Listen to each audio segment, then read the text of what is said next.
everyone. Welcome to the feedfeed test kitchen at Food Loves Tech. I'm Julie from the feedfeed, and I'm joined by Chef Michael Wurster from Google. Thanks so much for coming in today. Thanks for having us. So today we are going to be demoing a couple of fun things. We have this device, which is a Google Home, if you're not familiar with it. It is a smart speaker, and do you use your Google Home often, Mike? I do, actually. Yeah. And on my laptop, I have Google Assistant as well. So. Yeah, and you can actually download Google Assistant on your phone as well. I've been testing out. We at the feedfeed have several of our recipes up on Google, including this particular recipe that we're demoing today, which is zucchini fries. And so you can see they look nice and crispy. They're nice and warm up here. Everyone can sample them. And we're going to be making them in an air fryer. Is this a kitchen tool that anyone here is familiar with?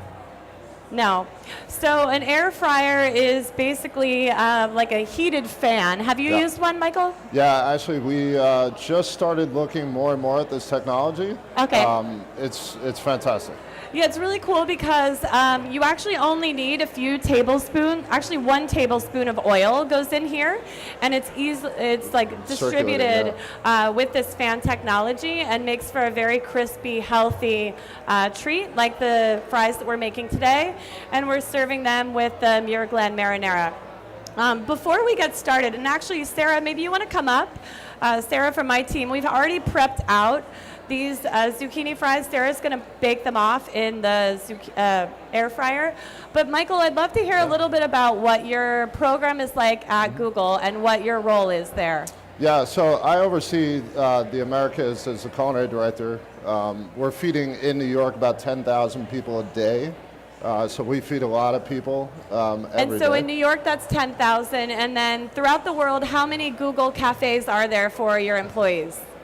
Cafes is always changing. There's always one opening. I believe it's about 125, give or take. But we're feeding about 225,000 people in 56 countries around the world on a daily basis. That's amazing. Yeah. And what I really like about your approach at Google is that you're really paying attention to the ingredients, where you're sourcing the ingredients from. And also, you told me that you guys are very vegetable-centric and forward. Right. And why did you guys decide to take that approach? Right. You know, one thing that's super important is we believe that food choices are very personal for people. So we're not necessarily the food police, but we definitely want to promote much more healthy and sustainable lifestyles, and really looking more at the benefit both globally, global resources, how we impact the planet.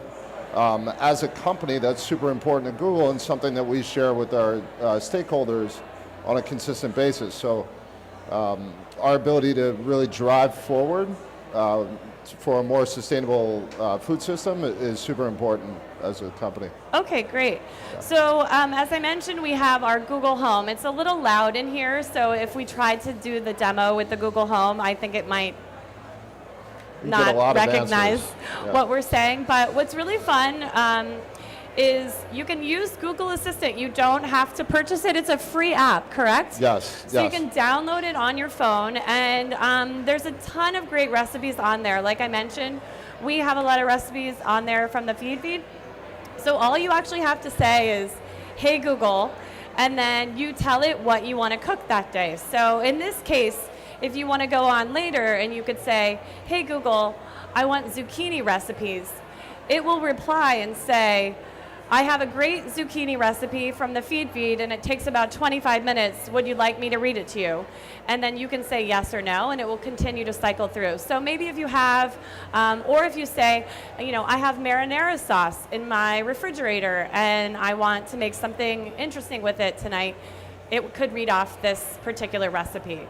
So it's a really helpful tool, and it goes step by step. It reads the ingredients to you so that you know what you need to have on hand, and then it reads them step by step, and you just prompt it with next when you're ready for the next feature.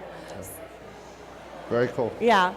So And the menus at Google, every location has their own menu, or you're kind of providing menus to each of these cafes throughout the world? Right, so it varies. Okay. Really. We've started more of an approach around branded concepts internally that we're developing.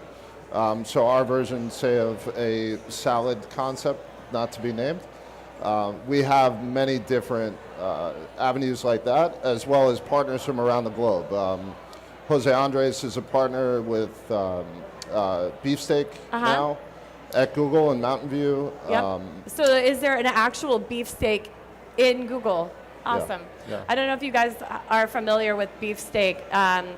It's a kind of like a fast casual Jose Andres chain. I've been to the one in Washington, D.C. Yeah.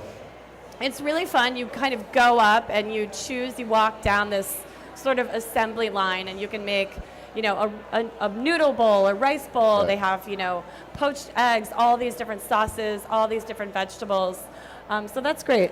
Yeah, it's a fantastic concept if you're ever in DC. I know Jose will continue to expand, but it really promotes exactly what we're talking about. It's a balanced, plan-forward diet. That also, the more as we evolve within our world, we look at about 300,000 edible plants around the world. And the fact that we only, as a society, use about 150 of those is our ability really to invent and create with our partners to bring more biodiversity into our food program. So Jose's a great partner as well. Okay, great. And the employees at Google, how is it communicated to them what they're eating? Like, are they walking away from lunch thinking, wow, I just was able to help, this sustainable, farm or grower? Yeah, we're very transparent with our partners, our standards on food choices, for sure. So a lot of our users are information-driven folks. Google is trying to organize the world's information into a single platform, so it's kind of important that we give as much information as possible. But every dish that we cook, we list every ingredient. We align to the EU mandate with 19 allergens and sensitivities. Wow. So there's a lot of work that goes into each dish just on the backside, and a lot of people. And how many meals do you offer the employees? Do they have breakfast, lunch, and dinner every day? Yes, we have breakfast, lunch, dinner, 3 services, 5 days a week. And you open at what time? It depends. Mostly in New York, most operations are up by 8 a.m. Okay. And wrapping by about 8:30. Okay. Yeah. Awesome. Yeah. So I can smell these zucchini fries. If anyone wants to come and watch what's happening here, it's rotating the tray inside, spinning around. And then, of course, we have some if you guys would like to sample. So thank you so much for coming in today, Julie. Michael. It was awesome to have you in the test kitchen. And I think we've got a few more minutes on these fries. So if you guys want to wait and try a warm one, they'll be ready in, I think, 5 minutes. And all of the demos and all of the recipes are available on our website, by the way. So you just go to the feedfeed or Google and search for zucchini fries. And again, this is served with the Muir Glen marinara sauce. So this we just heated and added to the little bowl. We're going to be taking all of the dishes today and putting them over here. And actually, you can see people are still taking photos from the demo before. And actually, we have a few slices left of a tomato soup cake. So if anyone wants to taste cake that's been made with tomatoes, we have a few samples left from our previous demo. Thanks so much for coming out to Food Loves Tech, and we'll see you guys again in a few minutes.